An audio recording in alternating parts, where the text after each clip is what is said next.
The weight of silence. Henry never used to fear silence. In fact, he once welcomed it.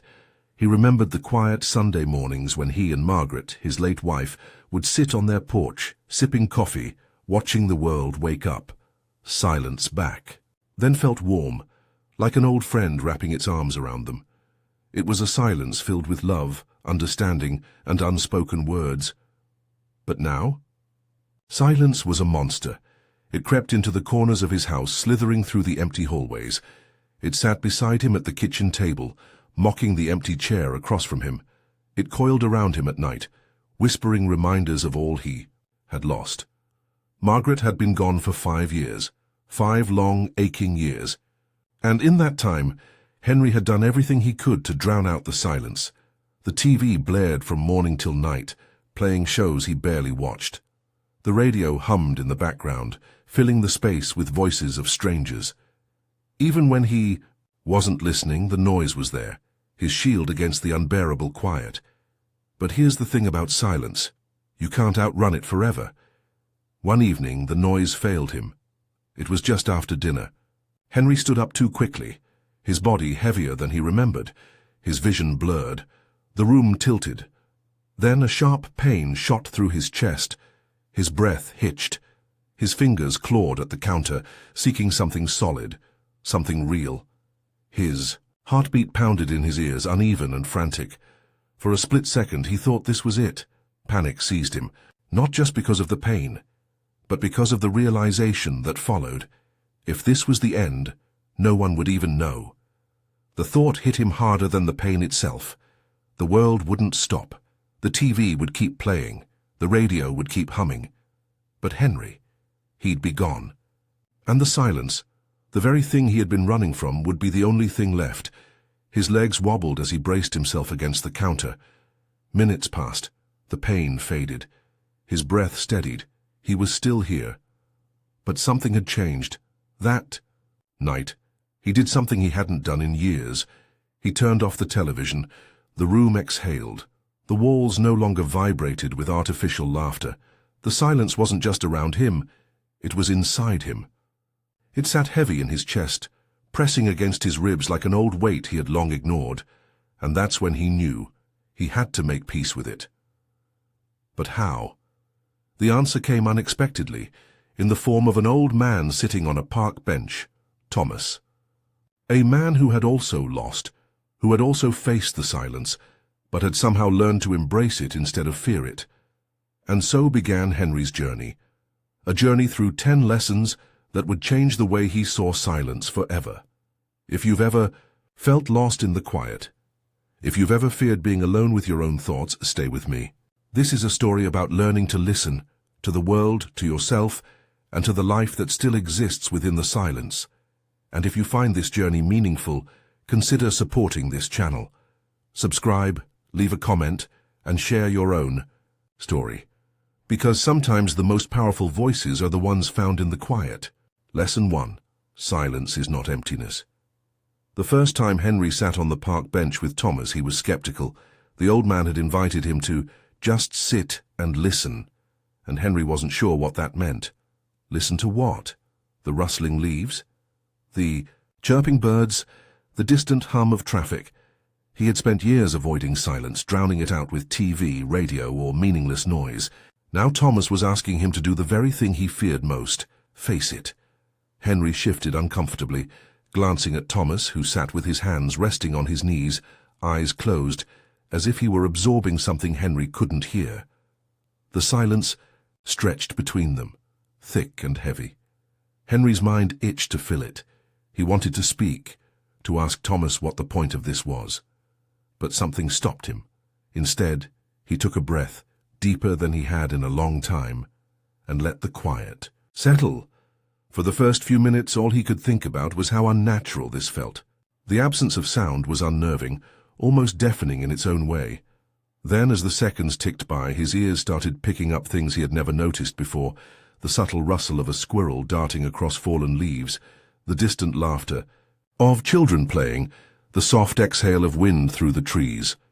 The world wasn't silent at all, it was alive in ways he had forgotten to appreciate.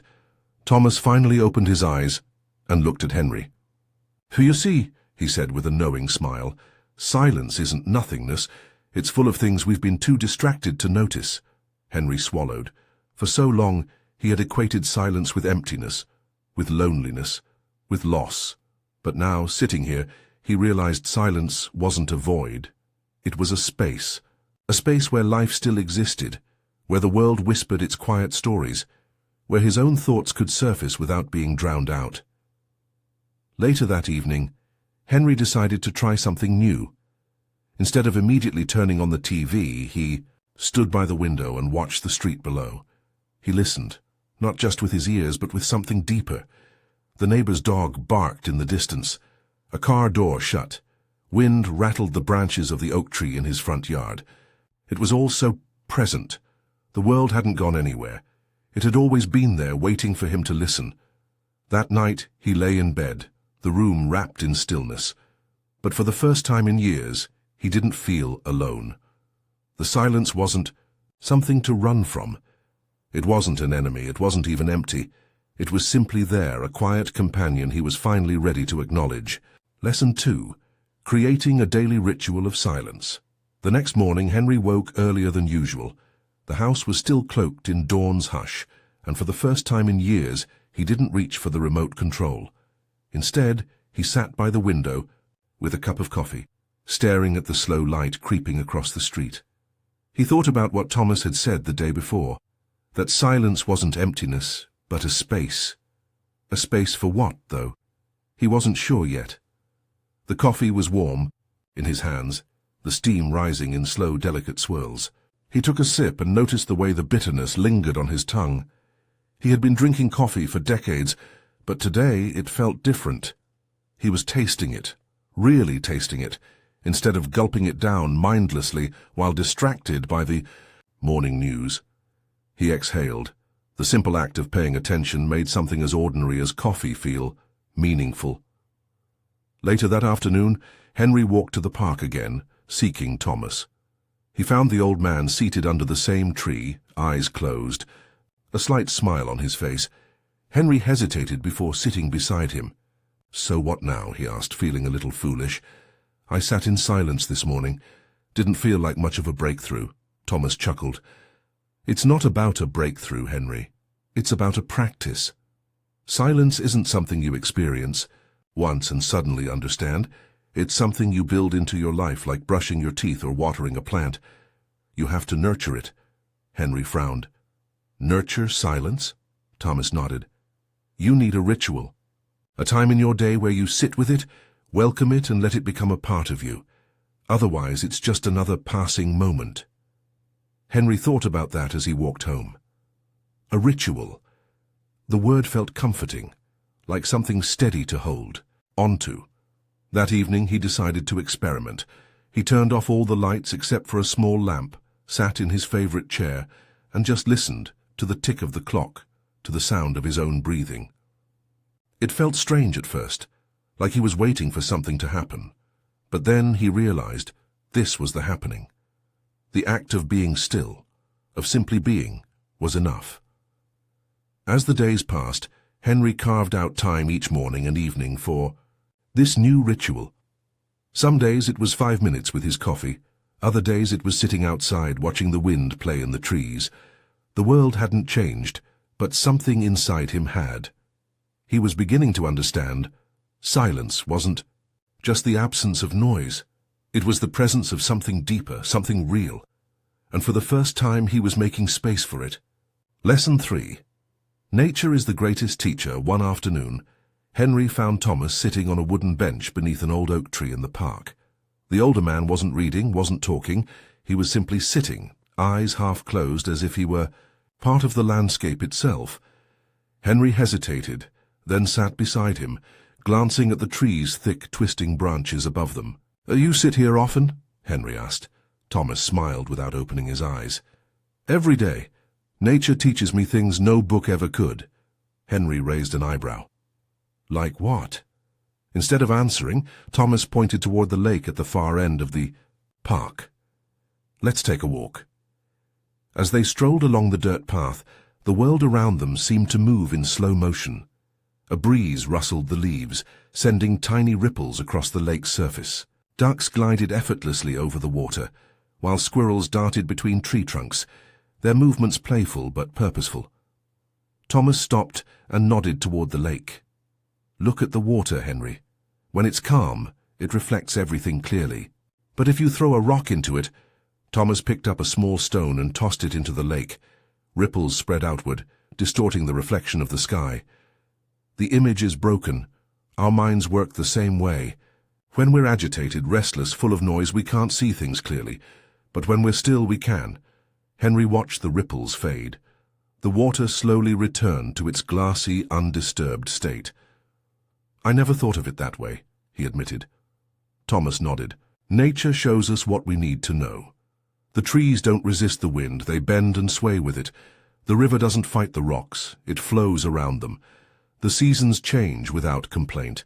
Everything in nature surrenders to what is, without fear, without resistance." That evening, Henry decided to take a walk in his own backyard. He had spent years tending to the garden with Margaret, but after she passed, he let the weeds take over. He stood among the overgrown bushes, running his fingers over the bark of a tree they had planted together decades ago. It had grown taller, stronger, its roots digging deep into the earth. It had endured storms, scorching summers, bitter winters. But it was still here, just like him. For the first time in a long while, Henry knelt down and pulled out a weed, then another. The work was slow, methodical. But as he moved, he felt something shift inside him. Nature wasn't just a teacher, it was a reminder that life continues, that stillness isn't the same as stagnation, that healing happens quietly, one moment at a time. Lesson 4. Mindful breathing. Henry never used to think about breathing. It was something that just happened, automatic, unnoticed, like the hum of the refrigerator or the ticking of a clock in another room. But now, as he sat beside Thomas on their usual park bench, the old man asked him to do something that felt almost ridiculous. "Close your eyes," Thomas said softly, "and just breathe." Henry hesitated, but did as he was told. At first it felt unnatural. He could hear the faint chatter of people passing by, the distant honk of a car, the rustling of leaves above them. His thoughts scattered in different directions, restless and impatient. Now Thomas continued, "Inhale slowly through your nose. Feel the air filling your lungs. Hold it for a moment. Then exhale, just as slowly." Henry followed his lead. The first breath was forced, the second slightly easier. By the third, something shifted. He could feel the air moving through him, cool as it entered, warm as it left. Thomas smiled. "That's the feeling of being alive, Henry. We spend so much time lost in our heads that we forget what it's like to simply exist." Henry opened his eyes, exhaling deeply. He didn't want to admit it, but he felt different, lighter somehow. That night, he decided to try it again. Sitting in his dimly lit living room, he turned off the television and closed his eyes. His breath was steady, slow, controlled. With each inhale, he imagined himself drawing in strength. With each exhale, he let go of something. Old pain, restless thoughts, the heavy weight of loneliness. For years he had tried to silence his grief with noise. But now, with each breath, he was learning something new. Silence didn't need to be filled. It could be felt, embraced, lived. The next morning, Henry stepped outside before the sun had fully risen. The air was crisp, tinged with the scent of damp earth. He took a deep breath, letting it settle inside him before releasing it into the quiet dawn. For the first time in a long time, he felt truly present. Lesson 5. Reducing distractions. Henry had spent years filling the silence with distractions. The television was always on, even when he wasn't watching. The radio murmured in the background, its voices blending into a constant hum.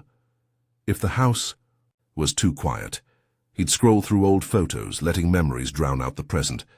It was easier that way, easier than being alone with his thoughts. But one evening, as he reached for the remote, his hand hesitated. He thought about Thomas, about the way the old man sat in the park every day, content with nothing but the breeze and the sound of his own breath.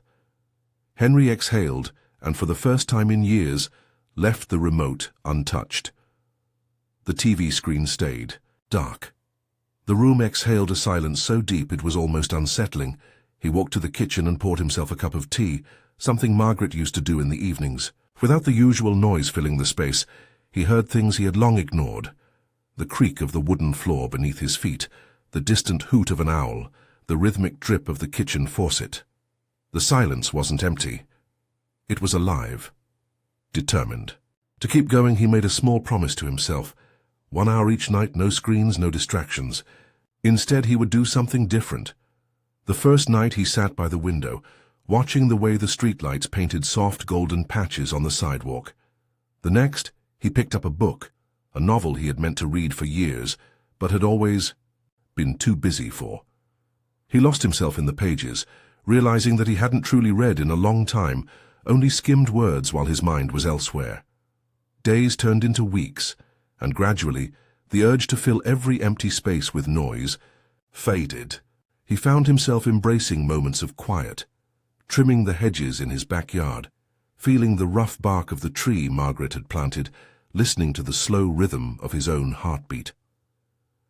One evening, as he sat outside watching the stars blink into existence, he realized something. His life had always been full, not because of the noise, but because of the presence he had once forgotten to bring to it. Silence wasn't something to escape, it was something to return to.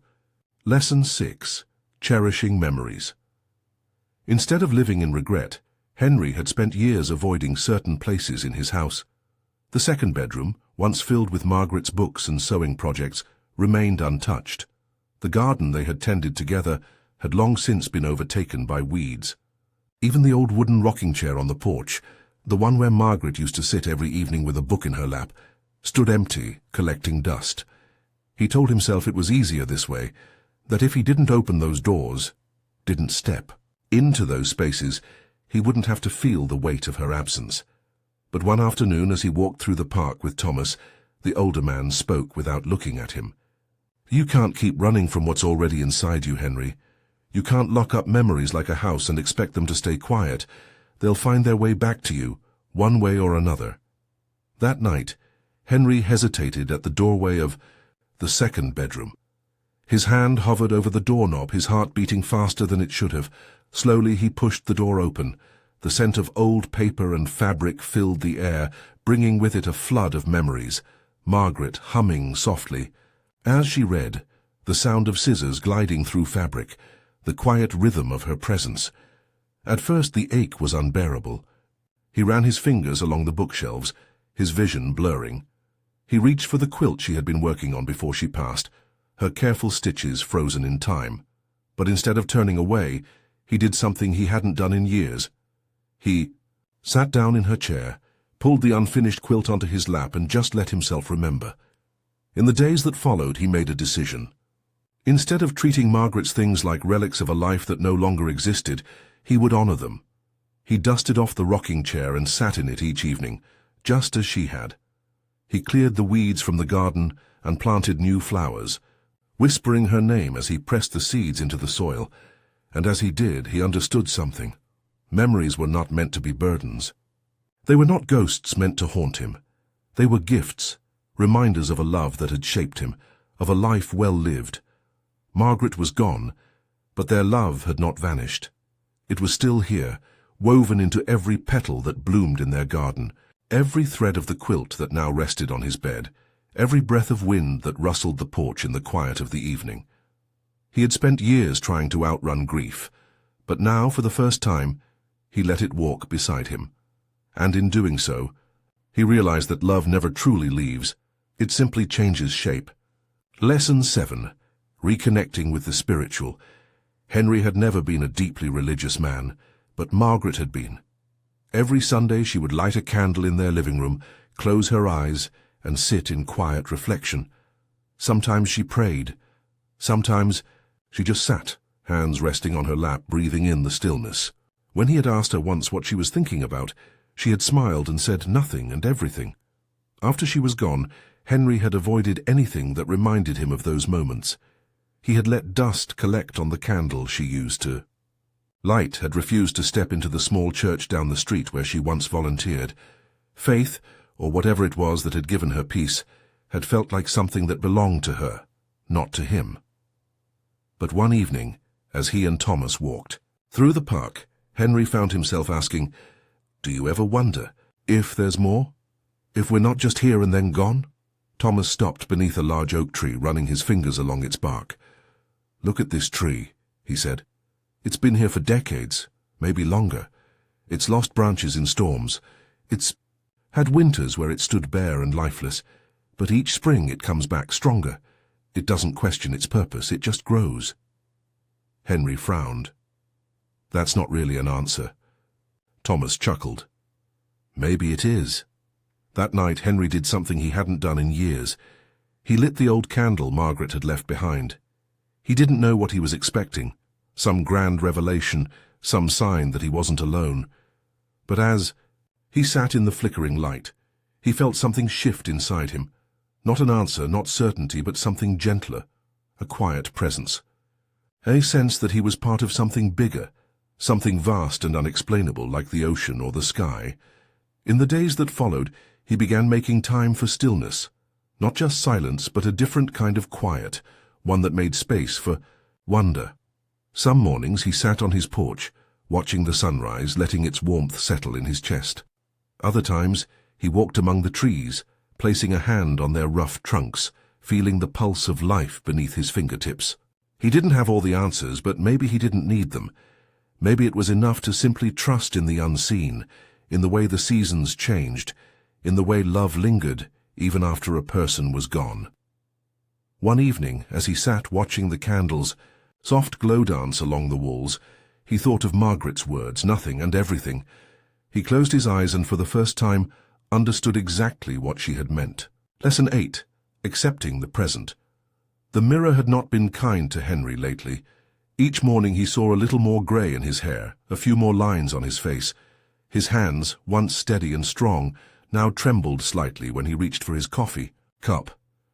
He moved slower than he used to, felt aches in places that had never ached before. There was a time when he could carry Margaret's grocery bags with ease, lift furniture without a second thought.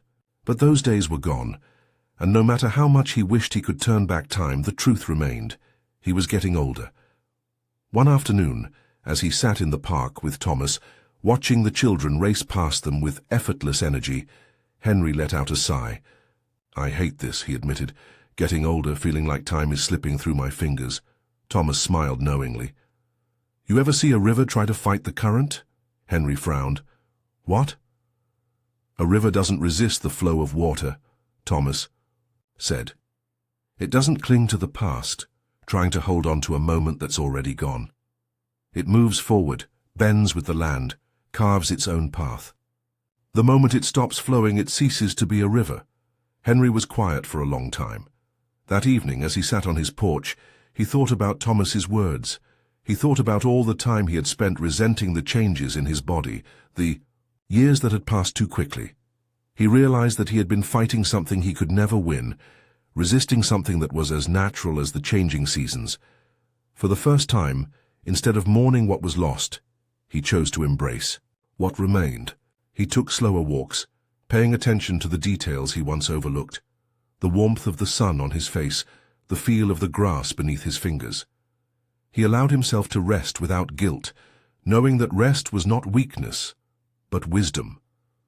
He laughed more even when it hurt, even when his body ached. Life was moving forward whether he wanted it to or not.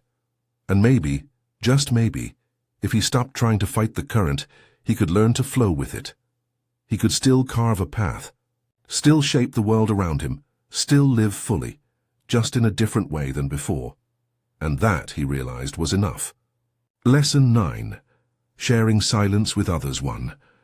Afternoon, Henry's granddaughter Emily came to visit. At 10 years old, she was a ball of energy, always moving, always talking, always glued to a screen.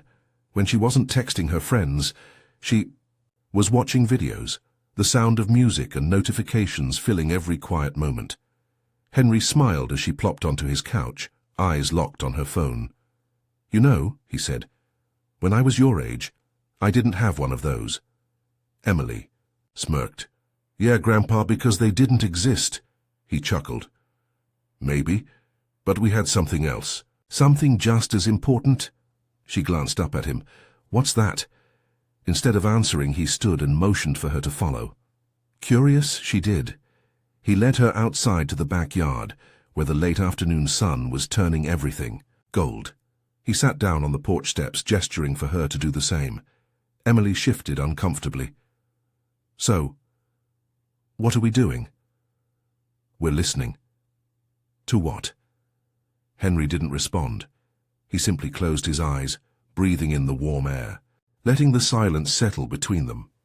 Emily fidgeted at first, tapping her fingers against her knee, glancing at her phone. But then something happened. She started to hear it. The rustling of the trees, the distant chirp of crickets, the rhythmic hum of the wind. A world she had been too distracted to notice before. After a few moments she whispered, "It's kind. Of nice." Henry smiled, keeping his eyes closed. "It is." That evening, as Emily packed up to leave, she hesitated before shoving her phone into her pocket. "Grandpa," she asked, "can we do that again next time?" He felt a warmth spread through his chest. Of course. As she walked away, Henry realized something. Silence wasn't just something to keep for himself. It was something to share. It was a gift, a space to connect, to be present with the people he loved. And in that moment, he knew. Sometimes, the deepest conversations happen in the quiet, when words are no longer needed. Lesson 10. Silence is a gift. Henry sat on his porch as dusk settled over the neighborhood. The golden hues of sunset had faded into deep blues, and the first stars blinked awake in the sky. He cradled a warm cup of tea in his hands, feeling the heat seep into his palms. The silence around him was thick, but it no longer felt like an unwelcome visitor. It felt like an old friend. A few months ago, he would have filled this moment with noise, turning on the television, scrolling through old photos, or letting the hum of the radio fill the empty spaces. But now he simply sat. He listened. He existed. The wind rustled through the trees, carrying the scent of damp earth. He could hear the faint sound of a distant train, the rhythmic chirping of crickets, the occasional creak of his wooden porch beneath his chair. He had once believed silence was emptiness, a void to be filled. But now he saw it for what it truly was, a space for life to unfold. He reached into his pocket and pulled out a small notebook. Lately he had started writing down simple things he was grateful for each day. Not grand events, not major achievements, just quiet moments. The way the morning light filtered through the trees, the warmth of his granddaughter's hug, the taste of fresh coffee. Tonight, he wrote, this silence, this breath, this life. Setting the notebook aside, he picked up a small candle from the table beside him. It was one of Margaret's, tucked away for years in the back of a cabinet. He lit it, watching as the flame flickered, casting soft shadows against the porch railing. He let the moment stretch, breathing in the steady glow of the flame, the stillness wrapping around him like a familiar embrace. He understood now. Silence wasn't something to fear. It wasn't the absence of life. It was the presence of it. A place where memories could rest without pain, where love lingered long after voices had faded, where peace was not found in sound, but in stillness. He closed his eyes, letting the night settle around him. And for the first time in years, he felt completely at home, with himself, with the world, and with the quiet that had been waiting for him all along. The silence that remained. Henry never imagined he would come to love the quiet. For years, silence had been his greatest fear, a hollow space where loneliness echoed, where the weight of loss pressed against him like an unseen hand. He had drowned it in noise, buried it beneath distractions, convinced himself that filling the emptiness would make it disappear. But all along, silence had been waiting for him, not as an enemy, but as a guide. Now, as he sat on his porch in the cool evening air, he reflected on how much had changed. He no longer reached for the television remote first thing in the morning.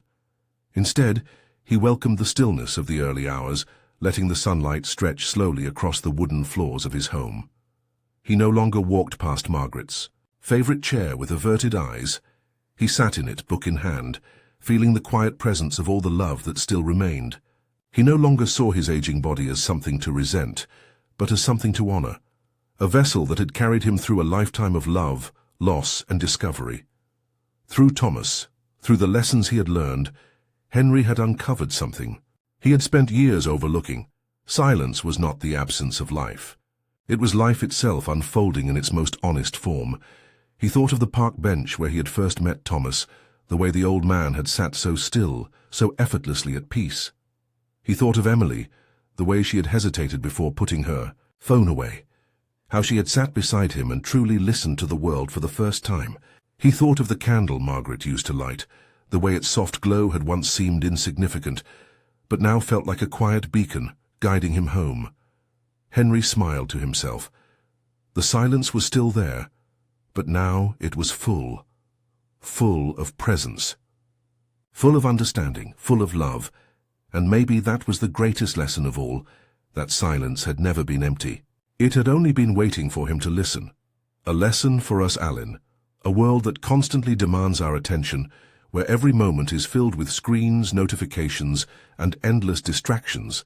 Silence has become something we fear rather than embrace. We fill our days with noise, convinced that stillness is a waste of time. But what if, like Henry, we have it all wrong? What if silence is not something to escape, but something to return to? We often seek peace in external things, a perfect routine, the right environment, the approval of others. But true peace doesn't come from the outside, it comes from within. It comes from learning to sit with ourselves, to listen to the quiet, truths that emerge when we stop running from them. So today I invite you to do something different. Turn off the noise for a while. Sit with a cup of tea and watch the world move without you needing to control it. Take a walk without music, without distractions, and simply listen to what surrounds you. Make space for silence and see what it has to teach you. And if this story resonated with you, if you too are on a journey to embrace the quiet and find peace within it, I'd love to hear your thoughts. Leave a comment, share your experience, and if you haven't already, subscribe to this channel. Let's create a space where silence is no longer feared, but welcomed.